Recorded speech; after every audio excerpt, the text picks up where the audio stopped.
Thank you, Chair Boxer, Commissioner Coperuno, and Max. I, we sit here in these hearings and we hear public comment, and today was, for me, no more concerning than a day when we're citing a halfway house or any use that outlines what's considered a specific portion of the community by perception. But this was concerning in the sense that there were code words tying it to trafficking, and it just, I don't see the nexus. For the Merchants Association, I don't see the nexus where you could say that this would be a bad use, as it would bring additional foot traffic into what is considered an entertainment and arts district. If I'm clear on the use, this could fit right in there. It makes sense.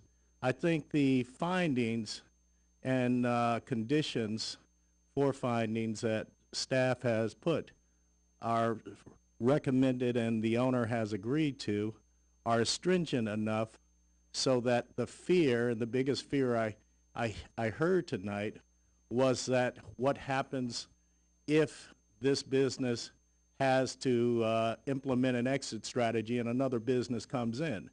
The findings, so everyone's clear, they follow the land so they would be applicable to the next owner. And they're very stringent for a reason, because we don't want, what Mr.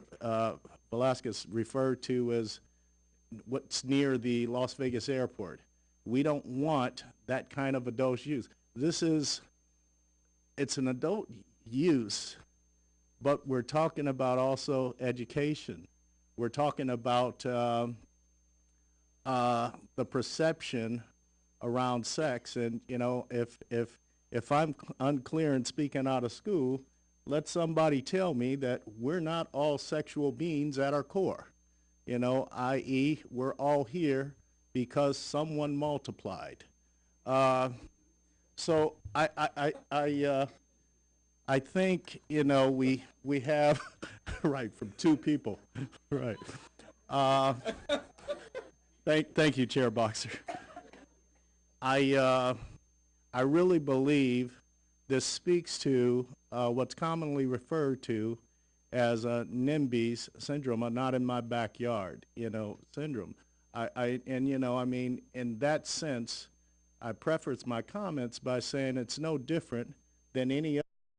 Doesn't fit what's considered a box, if it's a rectangle or if it's a little different.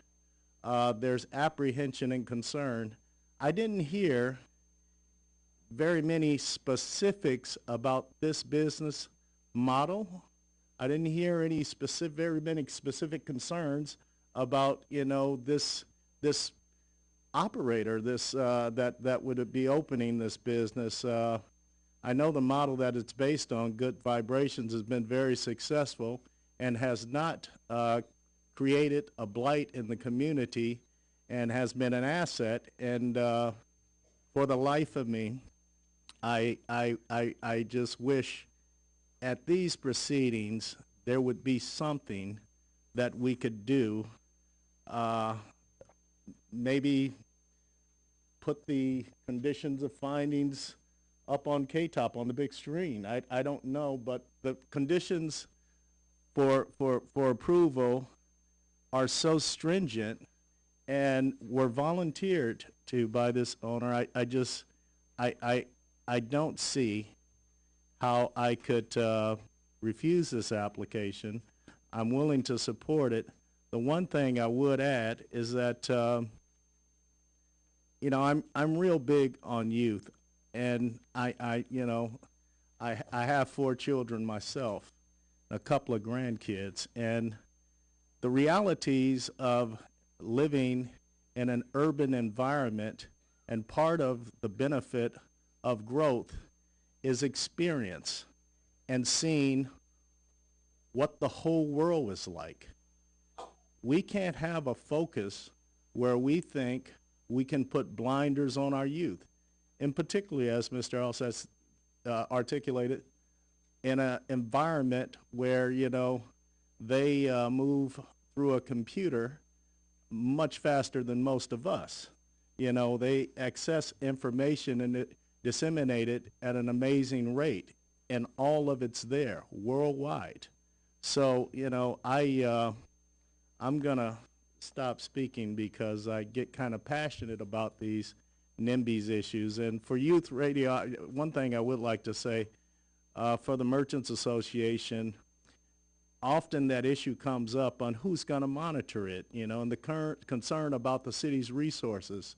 You know, I would submit to you that in all of my experience, and I'm sure it's the same for my fellow commissioners, the Merchants Association would probably do a pretty fair job, and so will youth radio, being 50 feet away. So, so with that, I'm gonna stop. But thank you. Okay, thank you, Commissioner Huntsman. Commissioner Zaya Smart. Thank you. Thank you all for being here.